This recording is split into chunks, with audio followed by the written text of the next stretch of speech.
Welcome. Week 2 of From the Pressbox with Wade Neely here as part of the Pulaski Citizen and Main Street Media. I'm your host, Wade Neely. So good to be with you guys. August 24th edition of the program. We got a jam-packed show for you this week as we sat down with South Giles head coach Rodney Nave. We also sat down with Exorion Randolph, a standout senior running back who really had a great week 1, more so as a defender as Giles County suffers a tough loss versus Page. We've got interviews with those guys, but it's time to dive right in, folks.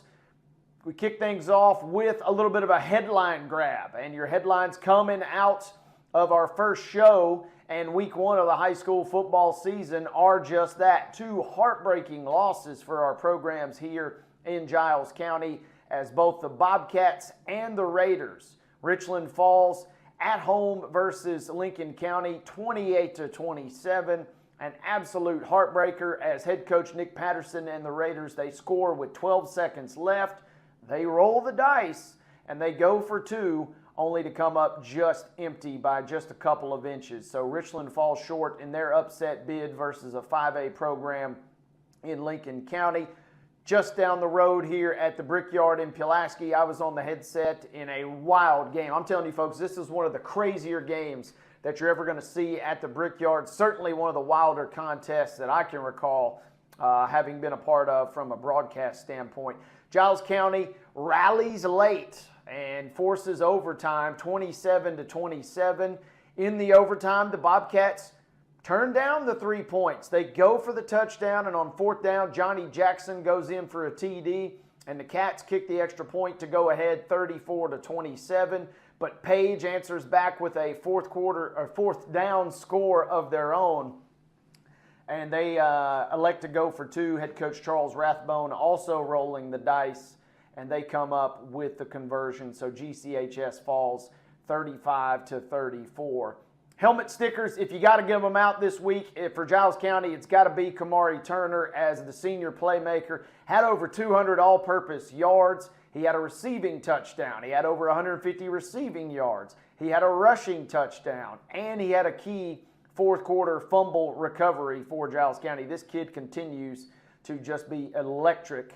And he's also up for your Main Street Preps Player of the Week. Still time to vote on that as this show is dropping early Thursday morning.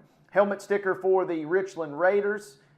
You can take your pick on a couple of guys. We saw a great night from Jake Sands. We saw a great night from Luke Eastlick, as Nash Petty also had a really good game for the Raiders as they fall in their contest. And something really to kind of think about is both of our head coaches, kind of talking with them immediately after the game and in the days following their week 1 defeats, might have learned a little bit more about Giles County and Richland in a losing effort than we really maybe would have ever anticipated, as Giles County, their offensive line, still kind of coming together. They played a lot of freshmen and underclassmen, freshmen and sophomores, and had some really good efforts. Tate Bedford, Pearson Collier, those kids had terrific nights for Giles County. So a lot to be excited about as GCHS maybe learned a little bit more about themselves than anything in that loss to Page. And in Linville, yeah, you go toe-to-toe with Lincoln County. Lincoln County, sure, the Falcons aren't the Falcons of years past and of their glory days in the 90s and early 2000s, but they're a scrappy team. They are a 5A team, and Richland pretty much goes toe-to-toe with them. And we'll talk more about Richland and Giles County as we kind of close our show a little bit later this afternoon. Other big headlines coming out of the weekend. We'll get into soccer, folks, as I had the privilege to go up to Nashville SC this weekend and was in the press box, was down on the pitch as Messi comes to Nashville, and an absolute classic between Nashville SC and Inter Miami as the Inter Miami squad comes in. They go to penalty kicks. Messi has an electric goal. Hard to put into words just how great and electric this guy is, but he scores a goal to put Inter ahead. Nashville answers with one in the second half, and then they go to penalty kicks before Inter takes it away. It was a crazy atmosphere, one of the wilder scenes I've ever been a part of, and it was just unreal to see the intensity of the Nashville fans who did boo Messi as he came to town. Speaking of soccer, 2 wins for UT Southern, although not played at Grissom Pitch. The UT Southern women's soccer team got a nice win Saturday night. That match was actually played at Rotary Soccer Park.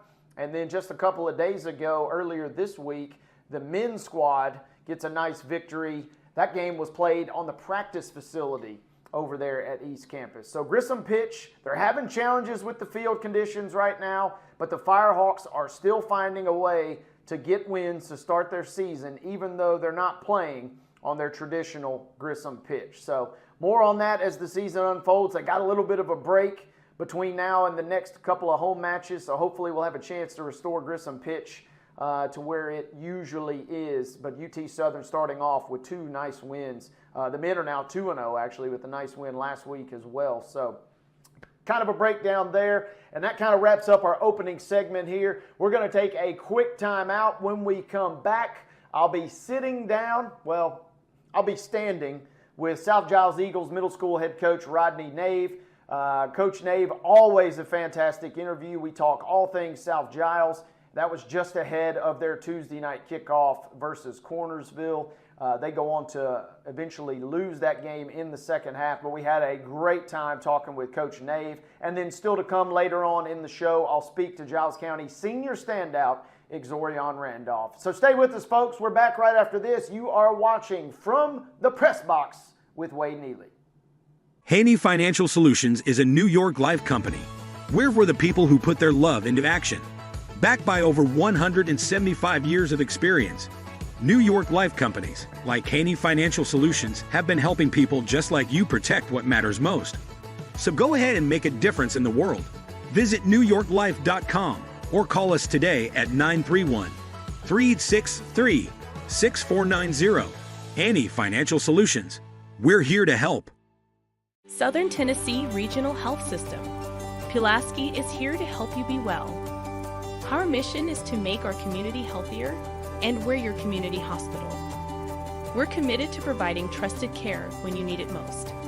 From wellness checks to emergencies, we're here for you and your family. Visit us today at southerntennessee.com or call 931-363-7531.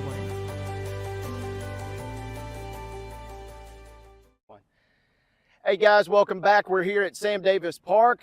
Honor and a privilege to be with you guys here on episode number 2 of From the Press Box. We're joined now by South Giles Eagles football head coach, Mr. Rodney Nave, the man, the myth, the legend. Coach Nave, how you doing, partner? Hanging in there. Let's dive right in. The season for middle school, it seems like it starts earlier and earlier every year, and we blink and we're already basically halfway through. Kind of walk us through the first couple of weeks. You and I spoke a couple of weeks back about training camp. Now we're already sitting here almost halfway. We started the very first day of school. We had our first football game. So, we started out with 14 kids, and you always hope to add some when school starts. And we've added a few more. We got up to 19, but it's been a struggle so far. You guys have tried to work on the numbers, and I guess that's kind of where we start this process, is kind of walk us through the training camp. What was it like working with such a limited roster, and you guys have been able to add a few pieces to that puzzle? How have you guys been able to kind of play that process out? Well, we just really tried. Our main goal was to get them in shape, because they're going to be going both ways, not coming off the field. So, having to work them in different spots. It's been challenging, and it's been fun too, because we found some guys that can do some stuff that we didn't really know if they could do it or not, and they've held up well. You made a comment, I think, a couple of weeks ago. You said, if nothing else, whether we win every game, whether we lose every game, we're probably going to have the most in-shape team. What's it like knowing that every kid on the roster is going to probably have to play in some capacity, and most are going to play both ways? Well, it makes it easy, because some of the parents get mad sometimes when they don't get playing time. It's not going to be a problem this year. Most all of them are going to play most every game. We've added a few that this will be their first game they can get into, so it's going to help some, because we had 3 sick out the other night, so I had 19. It put me down to 16, and 4 of them had just been in pads on Tuesday. So I really had 12 that knew any of our schemes or anything. So we played a game with 13 kids. So it's and we fought through it and come out with a win. So yeah, I'm really proud of them. Play with 13, and not only play the game, but come out with a win. What was that process like? And I know the folks at South Giles within that community were really proud of that victory last week. Oh yeah, I got to give all credit to the boys. They played 4 hard quarters. We had 2 goal line two stands inside the 10-yard line in the second half. And the very next play, we busted a 96-yard touchdown run and then a 91-yard touchdown run. So, I mean, just bouncing back. These kids, they fight. The adversity don't matter to them. They just keep coming. And as long as they'll keep doing that, I'm going to be a happy guy. Let's talk a little bit, some folks maybe kind of unfamiliar with South Giles and just the way that the program is kind of set up, but you're co-oping in a sense. You got kids from Minor Hill, kids from Elkton. How you've been doing this for a long time. How does that process work? And have you kind of got that down to a science? And if so, kind of where do we stand with that? This is my 17th year on the sideline. The first year I was up in the booth doing the play-by-play. So I did a little bit. I did offense. I did defense. I've been the head guy for the last 10+ years. So, I've kind of seen it all. And it does make it a challenge when you have to combine with another school, just communicating and stuff. I mean, it makes all that tough. This year I'm doing it by myself, so it's even harder. But, we always seem to pull it off. We never had any trouble, Minor Hill kids going against the Elkton kids. We've always come together pretty good as a team. I think we've done a really good job of that, and I'm proud of that. Yeah, and it seems like we just played our first Giles County football game last Friday. Seems like South Giles, even in seasons where the record may not be that great, it seems like on Friday nights within the next year or two, we always seem to find ourselves calling out names of some former South Giles standout. What do you take away from that you guys are getting them prepared not only for their season but also in the future? Just proud that they come through my program, then move on to the high school. I do the chains on the high school games, so I'm over on the sideline, South Giles guy, over and over and over. Just proud of them. I always tell them, hey, when you go to high school, just get in there and battle. And I think we've supplied them with some pretty good players, over the years. All right, so I was going to save this for later in the segment, Coach, but you just went ahead and mentioned it. You're on the chain gang for the Bobcats every Friday night, and Chris and I do the play-by-play, and I got to ask, I know where this is going. Are you aware that we have kind of a recurring joke that goes on every Friday because you stand out from a distance on that Friday night when you wear UT Vols checkerboard? Friday night is going to be orange and white every night. If you don't see orange and white on the sideline, I'm not here. That's what I'm going to have on every Friday. That's my Vols. It makes it easy to spot. Yeah. We know you're a diehard Vols fan, and Chris and I have a blast shouting you out. And I guess that also is a unique thing, too, that just shows to your commitment to the sport of football, and especially here at the local level, that you're willing to take on a responsibility like that. I love it. I won't want to be anywhere else but on the sideline on the chains. That's what I told Edgman. Hey, I work every night you want me to work. I'll be here. I just love it. I love seeing the kids I coached, be successful, and they've done a really good job. And Coach O'Connor runs a great program. It's fun to be that close and be able to watch them. Let's talk quickly now about the second half of your season. We're recording this on a Tuesday night. You guys are getting ready to play Cornersville in a big game here tonight. Got a nice win last week versus Huntland. Who have you seen individually that has had a great start to their season, and who maybe still is yet to come for you guys? David Bridges and Owen Gerald last week, they both had over 150 yards rushing. I mean, they did a really good job. But, we've got a lot of young guys with not a lot of experience really stepping in at spots on the line. We got William Bird at center, did a really good job last week. Got hurt close to the end, toughed it out, and finished it off. So many guys, I hate naming them because I always leave somebody out. Crew Curry, Clayton Mosley. I mean, we're just a team. Everybody gets their job done. And having to go both ways. David's really good running back, but he's really tough on defense too.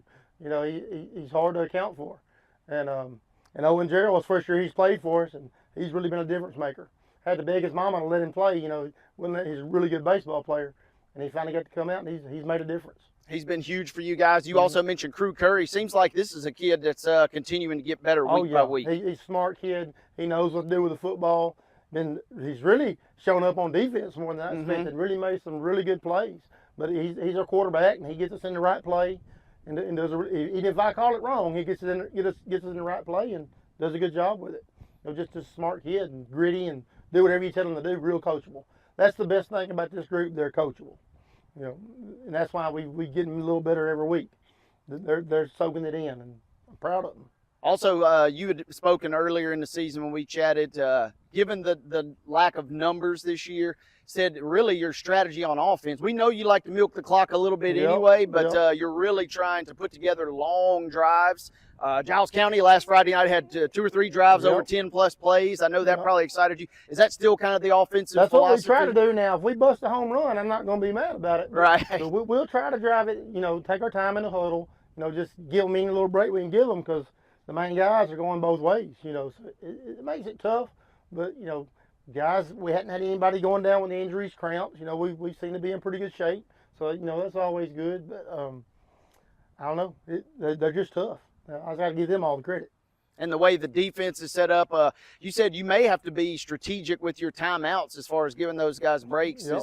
Is that really more, I'm calling a timeout to give them a rest, even though the game situation may not necessarily dictate a timeout? You sometimes just have to? Is that I right? had to do that a couple times last week, and it turned out to be a good timeout, so we made a good play, coming out of the timeout. Because sometimes they just need a little blow, and then they're good to go. And it's made me coach a little bit different. Yeah. So I think it's made me a better coach, having a smaller number of kids. So, I'd love to have 30 kids on the sideline like we used to, but I don't think that's a trend that's going to be happening anytime soon. It just seems to keep going, down and down and down. So, and I think that's a problem pretty much everybody I talk to, most of the coaches, they got less players than normal. And it seems like from the time you and I spoke a few weeks ago, roster has increased a little bit. Seems like every year almost there's going to be a few kids that they're not sure if they want to play, and then after they see their buddies in action, they come out and they get after. Has that kind of been the case? Yeah, they get to see their buddies play, then they get to see them wearing their jersey on Friday night, and it kind of makes them want to play, and I get that. But, being two small schools like we are, we need them from the start of summertime. Because even with my new guys that come in, it's hard to plug them in somewhere because I got to catch them up. And, me being the only coach, it's hard to catch them up when I'm trying to get everybody else ready to play a game. But, we're going to get there. They'll get their time. Final questions as we wind things down here. We're at kind of really the midway point of the season. What would be a successful second half of the season in your mind for this South Giles Eagles team? I want us to be competitive in every ball game. There's some games coming on the schedule that I think we have a really good shot at winning. Tonight if we can knock off Cornersville, we get to go to a bowl game again. And we've been in this conference since 2017, and we've been to a bowl game every year. So I want to keep that streak going. I'm proud of that streak. I want to try to keep it going. So we got to beat Cornersville tonight to do that. That's our first step. It's always next game's the first step. You don't want to look too far ahead. But, we got to match up with Unity coming up. Coach Robbie Gibbons that used to coach with me. Yep. Coach over at Unity. So we'll be ready to go head-to-head in that one. And Blanche is coming here. That's always a good game. So, got a lot to look forward to. I think we're going to be better at the end of the year than we were when we started. That's always my goal. I wish we could go back and play a couple of teams we've already played again right now. But, that's just the nature of it. It is. And Coach Nate, we'll get you out of here with this. A little bit of a softball for you here.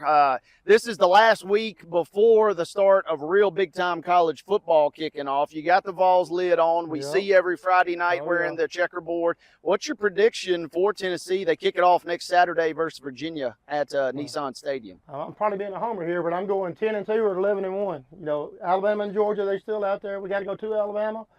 Georgia's got some questions at quarterback, but I think if Milton can protect the ball, I think we're going to have a really good year. I think the defense is going to be a lot better than last year from everything I've been reading and watching. I went to the orange and white game.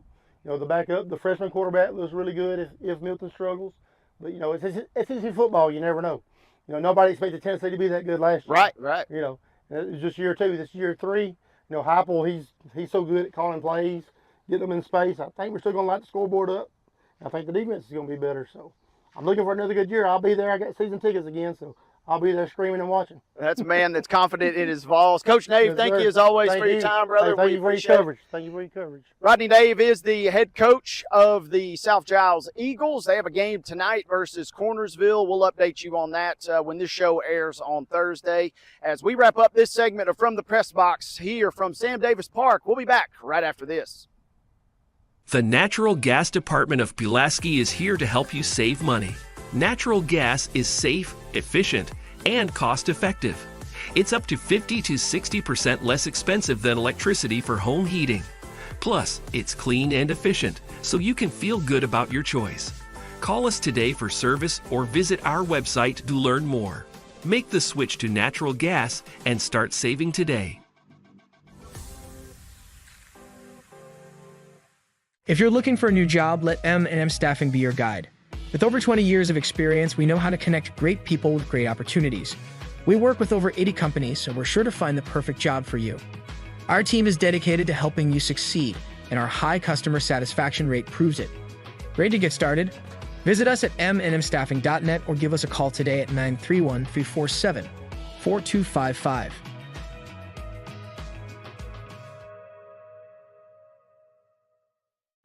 All right, guys, welcome back. Another segment here on From the Press Box. We come to you live from the campus of Giles County High School. Catching up with my main man, he is Xorion Randolph. He's the senior running back. And if you watched last Friday night's game, he's one of their best defensive playmakers as well. Zori, good to be back with you, my friend. How you been doing this offseason? Good, pretty good. Just working out. Hoping to stay healthy for their season, whole season at least.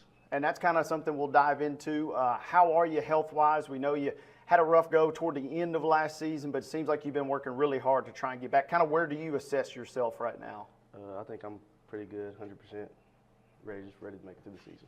Well, you certainly looked good last Friday. And got another question or two about the offseason. What were one or two things that you particularly, outside of the health, what were some things maybe offensively and defensively that you specifically tried to get better at this offseason? Mostly getting stronger in my vision, offensive-wise, running through holes, finding the right hole to run through my vision.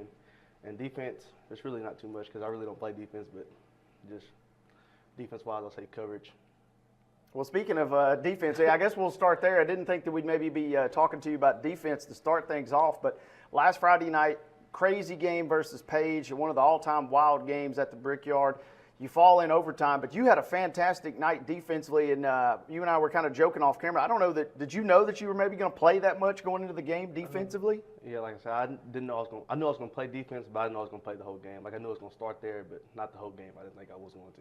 So playing so many snaps defensively, conditioning-wise, you felt like you were okay because you were literally on the field virtually every play Friday night. No, not at all. I was cramping all night. All night long, I was cramping. You made it look okay, though, and we're proud of you for doing that. Will we see that amount of defense, you think, is it kind of just a week-by-week basis, or is the plan obviously to try and get you to focus just on offense? I think it's just to focus on offense this week. Last week they threw the ball a lot. Well, we thought they were at least. But that's why I was on there for coverage, really. Give you some extra speed out there, I guess, defensively. Let's talk a little bit about now the offensive game last week. You had a lot of carries, 15-plus, maybe 20-plus carries, just south of 100 yards rushing, but you were really just kind of battering the defensive line all night long. How would you grade maybe your effort in your first real game back after the injuries from last season? I mean, I feel like I did good, at least. I hope at least. You also had a fantastic, we talk about you being a great runner, but how excited were you? You got a great grab near the sideline. We got a great photo in the Pulaski Citizen this week. There's like 6 defenders for Page laying all on the ground, kind of looking up at you. Walk us through that crazy catch where you kind of juked a few guys out of their shoes on the sidelines. Well, we was running all week, and OC always told me I had to make that corner miss. And I got there, I caught the ball, and it was more than the corner there. I just had to make both of them miss. I made them 2 miss and just ran down the sideline, broke another tackle, and they got tackled about the 2 or 3 yard line. You got brought down. We know you wanted to get in right then, but they made up for it. They call your number a couple more times, and you get in to eventually tie the game. Good to get that first touchdown of the season off your back, I guess. Mm-hmm. It was good. And then we get into the overtime. Crazy situation. How about the play from your quarterback, Johnny Jackson, as he makes that 4th down run to get you guys ahead at that point in the game in overtime? Yeah, that was a wonderful, amazing play. I mean, not too much that he could have did right there besides run the ball, and he got in there. He was a great performer Friday night, both throwing the ball and running the ball. Now let's kind of switch gears. Let's talk about this week's matchup. Let's start with you on your offensive assignments. What have you seen on tape? Hardin County is another bigger school. They're 4A, but what have you seen that you like and that you're going to try and maybe attack Friday night? I like how they run upfield, kind of. They rush really hard. I feel like we can shoot a gap on them, break away for a long run. But they do play fast. They're pretty good up front. Big up front, but you guys, it seems like, I guess that's another question too. How about the play of your offensive line? That was maybe a question mark. We know we got guys like Amari and Caden that have been there for a little while, but how about some of your younger guys? Seems like the offensive line had a pretty good game in their first real contest together. Yeah, they're young. We're getting them to get better, though. They're working every day to get better, learn all the plays, and get up in there. And Friday night, I like what you said just a second ago. You said maybe bust a big run. We know one's maybe coming, and I got a feeling you maybe were a little frustrated Friday night getting 5 or 6 yards here, 5 or 6 yards there. You're moving the chains, but I know you want to rip off one of those big ones for a TD, right? Yep, for sure. So Friday night, we've got a big matchup there. And again, defensively, does seem like Hardin County's going to try and throw the ball a lot as well. What have you seen on tape in case your number gets called defensively? They do like to throw the ball a lot, but they don't really have no big time receivers that we got to worry about. I think they're more like try to run on us really again. Big matchup. It's on the road. What are some of your favorite traditions? Do you have a specific thing that you like to do to get in the zone when you're on a road trip? You got a good playlist ready for the AirPods for Friday night? Music and sleep. That's all I do. Good deal. Well, X, thank you so much for your time, brother. Best of luck Friday. Man, it's so good to see you back in a Bobcat uniform. I appreciate you being with us here today. Thank you. All right, folks, that is Exorion Randolph, senior running back in DB for Giles County. The Bobcats take on Hardin County this Friday over in Savannah. More on From the Press Box right after this. When it comes to real estate, Haney Realty and Property Management is the team you can trust. Our extensive knowledge of the market and industry allows us to help our clients with any real estate need. We know how to get results. So whether you're looking to buy, sell, or rent, let us put our expertise to work for you. Call us today at 931-347-9150 or visit HaneyRealtyPem.com to learn more. Haney Realty and Property Management, your best friend in real estate.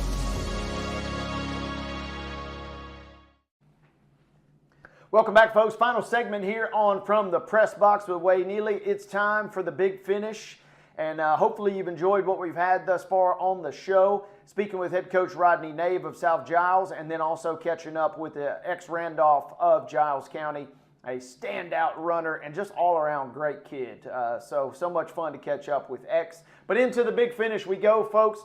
Giles County and Richland back in action tomorrow night. Again, we drop this show Thursday mornings. And tomorrow night, Richland will be at home versus Cascade. Giles County is on the road at Hardin County. One quick scheduling note, however, both of those games have now been officially moved back to a 7:30 p.m. kickoff. It is extremely hot out here in southern Middle Tennessee, and so those games have been moved back in an effort to try and let the temperature cool down just a little bit and make sure those games can be played safely. So, reminder, if you are looking for live play-by-play coverage of Giles County and Richland, Pulaski Citizen Live is your destination for that. You can check out PulaskiCitizen.com, click on the Pulaski Citizen Live button, or if you have the Mixler app, download that. If you don't have that, I should say, download it. And once you download it, search for PCL GCHS or search for PCL Richland. That will get you where you need to be as we kick off another great week of high school football. And speaking of kicking off high school football, not one, not two, but now we add a third team to the mix as Ardmore officially gets things underway tomorrow night. They're going to host West Limestone. Coach Jonathan Snyder and that team has really been putting in a lot of work in the offseason, caught up with them just a few weeks ago, and he likes the makeup of his team as they get ready to head into their openers. So again, two of our three teams are at home this week. Richland is at home versus Cascade, and Ardmore is at home versus West Limestone. As for me, I'll be on the road tomorrow night with the Bobcats alongside my trusty colleague, Mr. Chris Bledsoe. We will be bringing you guys the Bobcat matchup versus Hardin County. Hardin County, a really talented 4A squad. They're big and they're physical up front. They have a really nice quarterback who already has a Division I offer from Pitt.